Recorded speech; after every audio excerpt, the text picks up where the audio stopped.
listening to It's Not Normal, It's Toxic with Dr. Heidi, a toxic relationship specialist. Here, we bring hope, healing, and freedom to those who have been affected by toxic relationships and emotional abuse. Learn to not only recognize a red flag when you see one, but have the courage to choose yourself and move forward in a life that's free from toxic control of others. Living in an environment that's not healthy for you can cause this type of abuse to be accepted as normal. The truth is, it's not normal. It's toxic.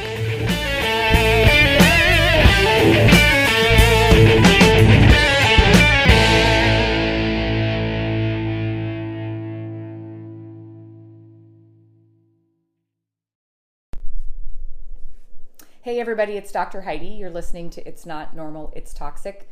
Rid your life of toxic people. Welcome back. Thank you for sharing the podcast and thank you for supporting my mission, which is to provide hope, healing, and freedom for those whose lives have been affected by toxic relationships, emotional abuse, and narcissistic behaviors. Really quick, the national conference is a go. We've been in close contact with the venue and they have modified our room space and they've modified a few of the things. And right now it sounds like the conference is all set. It is September 18 through 20. We had to postpone it from March. It is the third national conference. What would you find at the conference? If you are seeking answers to why toxic people do what they do, you will find those answers there.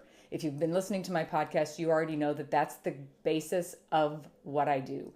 We all know what they do, but when you can figure out and understand why they do it, you take their power away. A couple of the presentations that I also do at the conference is I go over all the tactics of hoovering, all the different ways they suck you back in when you try to leave or you try to exit or you try to cut them off. I also go through something I call conversations with a toxic person or conversations with a narcissist. And it's all the tactics that they use to keep you engaged in a 3-hour discussion, quote, verbal competition that they will win. So moving forward, when you can spot those type of tactics within those different scenarios, you should be able to remove yourself from it. The online program has been very, very effective for a lot of people. I know it's a self-study, but if you have different reasons why you can't coach privately or you can't get to the conference, the Freedom Me online program is my entire program in a written form. All the 21 character traits and all the self-discovery. So right now it is 50% off. So if you are in a spot where you feel like you're ready to learn, but you're not ready to jump in with 2 feet, that's a very good option that can be found on the website. Groups, there is another set of small groups starting the first week of September. And the groups that are going right now are going fabulous. My favorite thing about the groups is you immediately have a support system. You have 3 or 4 other people that know exactly what you're going through. So if you have something going on between classes, you can reach out to them and they already know your situation. So that's one option. If you've been thinking about working with me or going through one of my programs, the groups are proving to be very, very helpful and very, very supportive. I have had several people write in if I would address trauma bonding. And I took some time to think about how exactly I wanted to address this because I don't get stuck on definitions. And I don't do that to be rude or to brush them under the table. But if I can explain something in a way that you understand it, it seems to be better than a definition for me. It seems to be more act-provoking. And so I did finally get something put together for trauma bonding, and that's what I want to talk about today. Trauma bonding 100% is a thing. It is absolutely a bond that establishes itself between an abuser and the person that is being taken advantage of. Trauma bonding, and the reason I don't love definitions is trauma bonding to me makes us assume there's something wrong with us. Okay, trauma is something that happens to us. Trauma isn't something that's wrong with us. So if you feel like you have trauma bonding, that does not mean that there's something wrong with you. That is something that has happened to you, and the bonding is a result of that. Trauma bonding, by definition, if you look it up on the internet, is trauma bonding occurs as a result of ongoing cycles of abuse in which intermittent reinforcements of reward and punishment create a powerful emotional bond that are resistant to change because of the amount of time spent together. Okay, so that's the definition of trauma bonding. It is a thing. I am here to personally tell you it is a thing. As you all know, I am not a therapist. I am somebody who has walked the path that you're walking now. My particular situations, and yes, situations, which means more than one toxic relationship, cover all different types of relationships. I've been in a long-standing toxic relationship that was a spousal situation. I have been in friendships. I have had coworkers. So when I'm talking about trauma bonding, it can actually be between any type of people that are involved in an unhealthy situation. So today, through the eyes of a emotional abuse graduate and through the eyes of somebody who witnessed children growing up in a controlling, emotionally dangerous environment, I see trauma bonding as something that is ingrained. Okay, it is learned through repetition and reprimand by an abuser on those who they are using in order to feel secure. If you are someone who has been sadly placed in a toxic person's life, you are there to give them something they need to feel secure. Toxic people, for whatever reason, are insecure, and they seek different things to make them feel secure. When trauma, control, manipulative tactics are used as like a weapon for someone to gain the feeling of control, power, attention, or admiration, it comes with consequences. And the consequences in that environment will result in punishment, criticisms, belittling, name calling, and oftentimes even discarding. Those of us who have been placed in the lives of toxic people are nothing but in a learning process of survival. We have to learn how to survive in that environment. And because toxic relationships infiltrate so slowly, you don't always notice it's coming.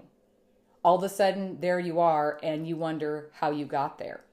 So while you're in there and things are slowly changing, and the toxic person is getting more control and getting more power, and then sometimes stepping out to get attention and admiration, we learn very quickly how to please them, how to avoid conflict, how to keep their attention, right? We always focus on them because we want to stay one step ahead of them.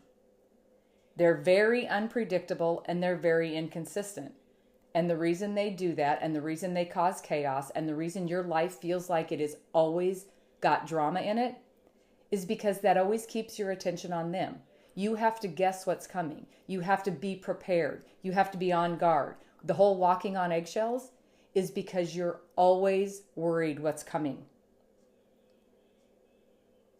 In doing so, we become very accustomed to keeping our full attention on the toxic person in order to survive. And when I say survive, I don't mean always survive for your life, but survive in that relationship. We don't want to be belittled. We don't want to be criticized. We want to be accepted. We want to be good enough. We want to be approved of. So we spend our time staying one step ahead to try and meet all those needs that the toxic person is placing on us. Trauma bonding, and again, I'm trying to describe this how it's easy for you to just pick up and move with. I see it as something like a security blanket for the people involved. The closer we stay to the toxic person, the safer we feel.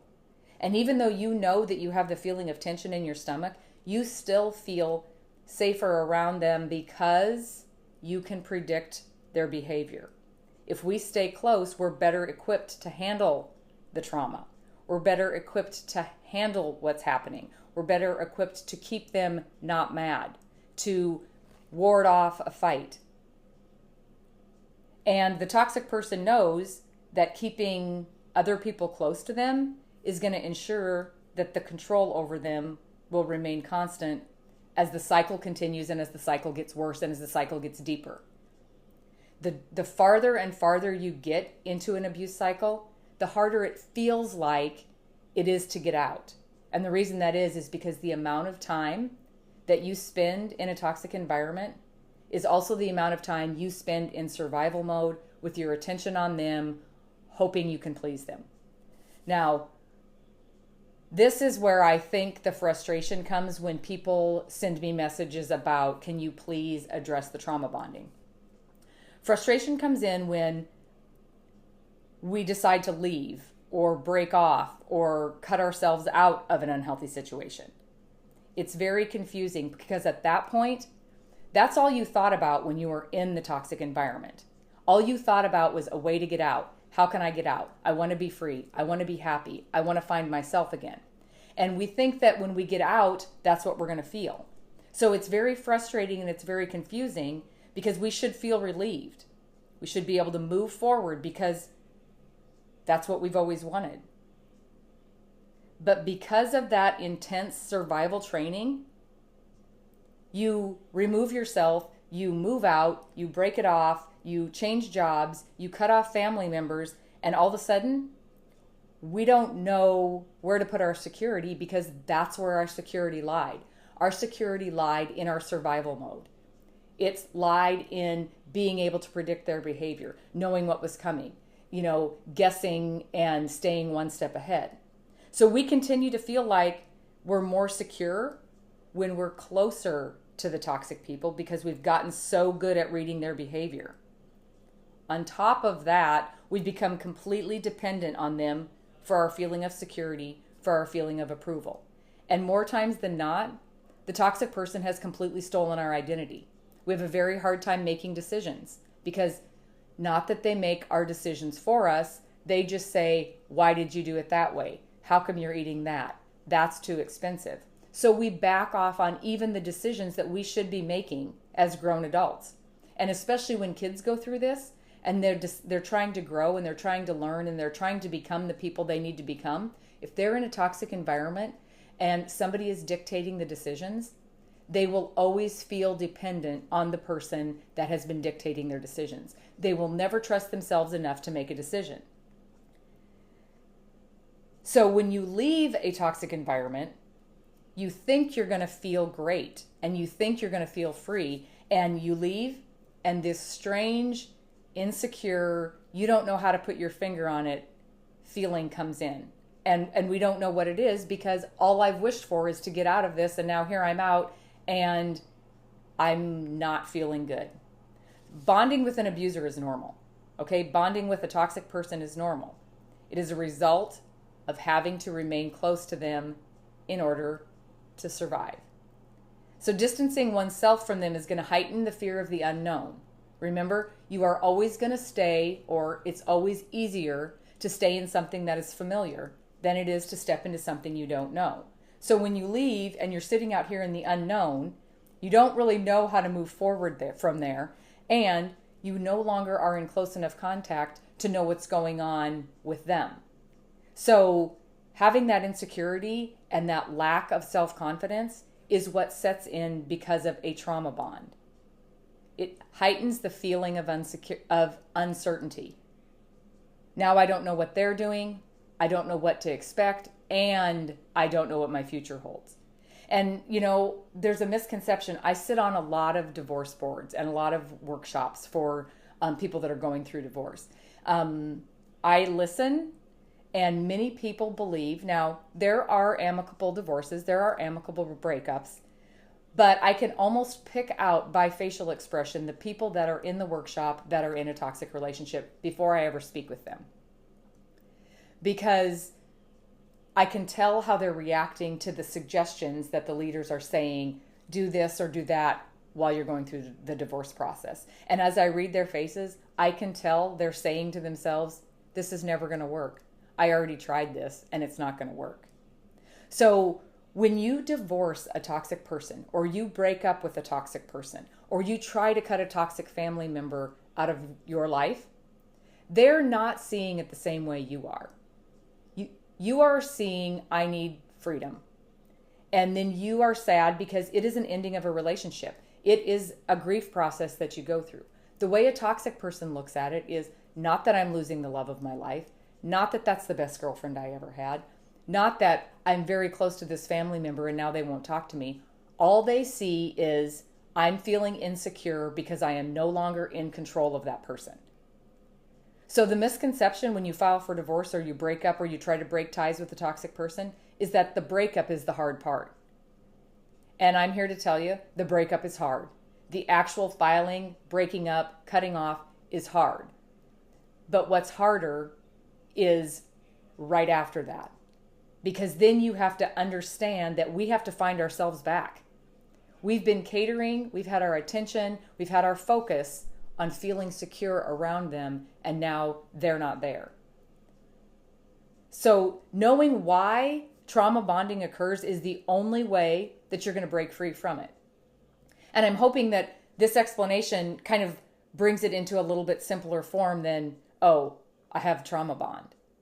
It is merely because you've been trained to always protect yourself. And you, when you're close and you can predict what they're going to do next, you're protecting yourself. You're getting ready for it. When you can understand why that feeling of insecurity and uncertainty sets in instead of the feeling of freedom, because that's what you anticipated. You anticipated, oh my goodness, I cannot wait till this is over because I'm going to be free and I'm going to be happy and I'm going to have the best rest of my life that I've ever had. And then all of a sudden, you're feeling insecure and you're feeling scared and you're feeling worried that you made the wrong decision. It's completely normal. And it's completely normal because your attention has been on them for so long. So for your safety, both emotionally and sometimes physically, your attention always stayed on them. And I guess how I can best explain breaking free from the trauma bond is understanding that that's why you feel that way. People that get discarded by a toxic person, that's what they're feeling right after. That's why the discard is so hard to accept. Somebody who discards you and never speaks to you again, one, there's no closure. And two, all of the sudden, those intense feelings of the trauma bond set in. And now you don't know what to expect. You don't know what they're doing, and you don't know what you're going to do with your future. So I think this is how I went through it, which is why I really had to think about this. We've put our security in them. We have put our dependence on them. We've put our focus on them. So when you have made the step to remove a toxic person from your life, you have to understand that you immediately have to start putting the security back in yourself and the abilities that you've developed to survive. You're a survivor. If you've been in a toxic situation, if you've been raised in a toxic situation, if you've been in a long-standing toxic relationship, you're a survivor. By placing your attention on yourself that once was totally on them, and by taking care of yourself how you used to take care of them, and by pleasing yourself instead of the one who demanded to be pleased, is how you're eventually going to make that transition. A toxic person has 100% goal of controlling you. So the trauma bond comes in because they know if there is punishment and if there's consequences and if there's name calling and if there's fighting and if there's manipulation, you'll pay attention to them so you're on your toes. Trauma bonding is not something that is wrong with you. It is something that happened to you by someone who fully intended to use you for control, power, attention, or admiration so that they themselves could feel secure. And I've said this before. Toxic people don't care how many people they control. They'll control as many people as they can. They'll get attention from as many people as they can. They'll put their power out over as many people as they can. And if you're not supplying one of those, you won't be in their life very long. You have the ability to bond with yourself in the same way you did with them. And that's by giving yourself the same attention, the same respect, the same time, the same energy. And when we come out of toxic environments, we are told that self-care is selfish. Why? Because they want all of your caring abilities to be focused on them. If you've attracted toxic people and if you've attracted repetitive toxic people, it's because toxic people are targeting your personality. You're a good, caring, giving person, which means it's probably not the last toxic person you're going to attract. So you need to reestablish the bonds with yourself and take some self-care time. And it's easy for me to say that, and it's hard to do. To push yourself to start taking care of yourself, to push yourself to give you the time you need, to push yourself to start meeting other people and getting out and doing things. It's a push. And that's exactly why I say the actual cutting off of the toxic person isn't the hard part, even though it seems like it is. The hard part is cutting off the emotional bond that you've had with them and putting that emotional bond into yourself. You are fully capable of living a life where your attention is focused on you, where your energy is put towards things you want and you need.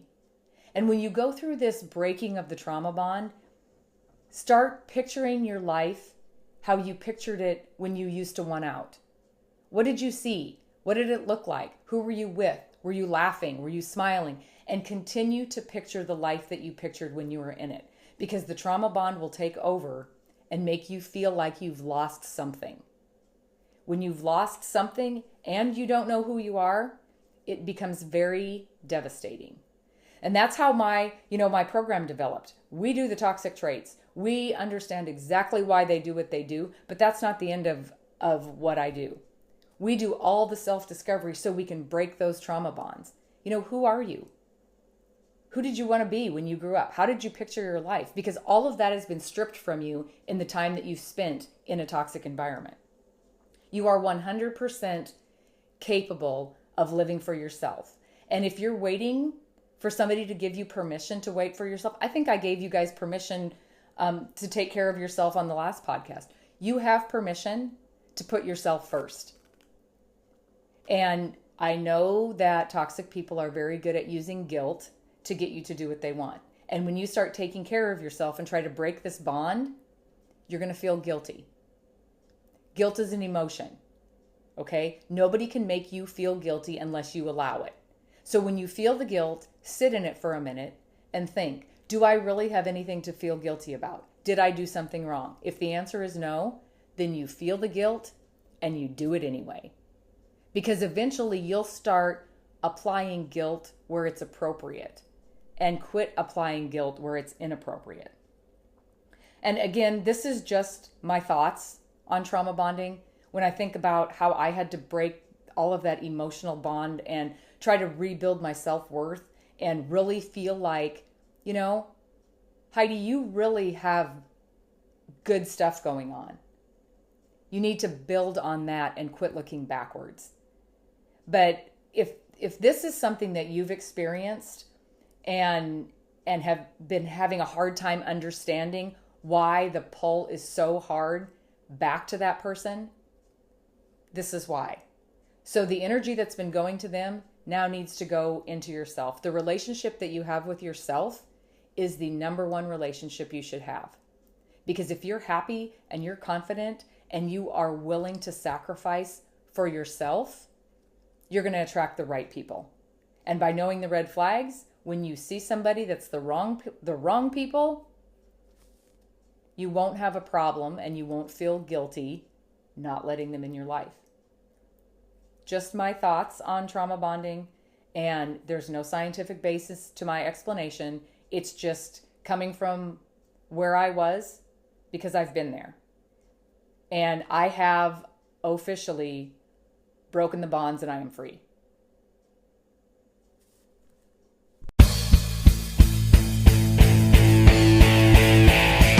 Thank you for listening to It's Not Normal, It's Toxic. If your life is being affected by a toxic relationship, visit coachingwithdrheidi.com and take our free toxicity profile analysis. or schedule a personalized consultation with Dr. Heidi. You can also follow us on Instagram at Coaching with Dr. Heidi or join our private Facebook group at Strength Within. Take your first step to freedom today. And remember, it's not normal, it's toxic.